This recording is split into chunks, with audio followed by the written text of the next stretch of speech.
Apa yang perlu kita lakukan sebagai pribadi beriman? Gereja Katolik mengajak kita untuk juga mengenal apa yang kita sebut sebagai ajaran sosial gereja. Saya Romo Bondi.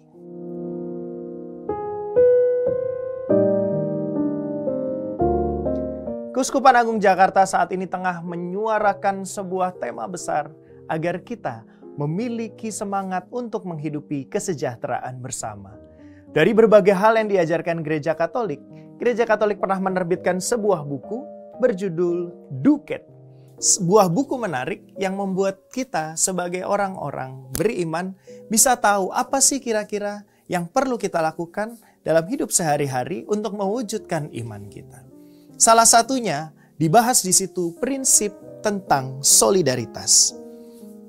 Selalu kita bertanya-tanya bagaimana sih kira-kira solidaritas itu dapat terwujud dalam hidup sehari-hari.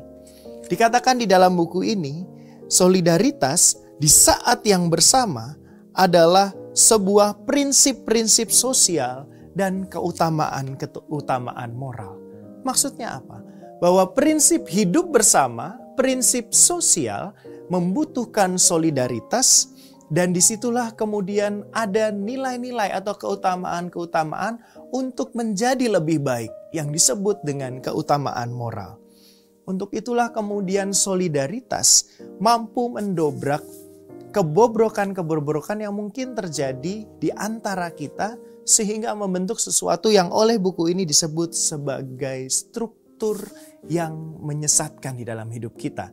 Melalui solidaritas kita jadi peduli kepada sesama dan akhirnya kita boleh sampai pada sebuah tujuan mewujudkan peradaban kasih di tengah hidup kita. Kalau kita terus-menerus peduli pada diri kita sendiri, kita tidak tahu apa yang orang lain alami. Mungkin dia sedang mau terjatuh ke dalam jurang-jurang yang menjauhkan mereka dari Tuhan.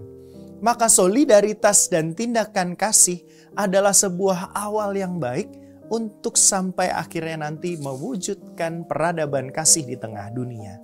Di mana kira-kira kita bisa memulai solidaritas itu? Paling sederhana, kita memulai dengan relasi kita bersama orang-orang terdekat. Di keluarga kita, di komunitas-komunitas tempat kita tinggal, di tengah masyarakat bersama dengan orang-orang yang berada di sekitar kita. Menanyakan kabar adalah salah satu contoh paling sederhana untuk mewujudkan peradaban kasih dari tahap dan tingkat yang paling sederhana. Dari tindakan-tindakan kasih itulah tidak lain dan tidak bukan kita pasti belajar dari Tuhan sendiri. Karena tujuan maksimal kita, cita-cita terjauh kita sebagai orang Kristiani sampai pada tindakan solidaritas yang paling radikal, paling mengakar di dalam hidup kita. Sebagaimana Tuhan sendiri solider kepada kita manusia. Allah yang maha kuasa mau hadir di tengah-tengah kita. Allah yang luar biasa hebat mau menjadi manusia yang lemah. Untuk solider dan mewujudkan solidaritas itu di tengah hidup manusia.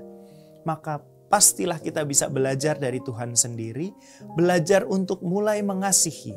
Mewujudkan solidaritas untuk mencapai peradaban kasih. Dan disitulah saudari-saudaraku yang terkasih, bersama-sama kita bisa berdoa kepada Tuhan sambil berkata, ajarilah kami ini saling mengasihi. Ajarilah kami ini saling mengampuni.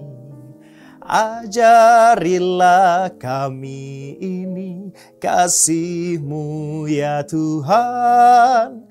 Kasih-Mu kudus tiada batasnya. Semoga kita boleh belajar dari kasih Tuhan, mewujudkan solidaritas untuk sampai pada peradaban kasih. Mulai dari keluarga, orang-orang terdekat, sampai ke setiap pribadi yang diutus Tuhan di dalam hidup kita. Mari menjadi pribadi yang solider, Tuhan memberkati.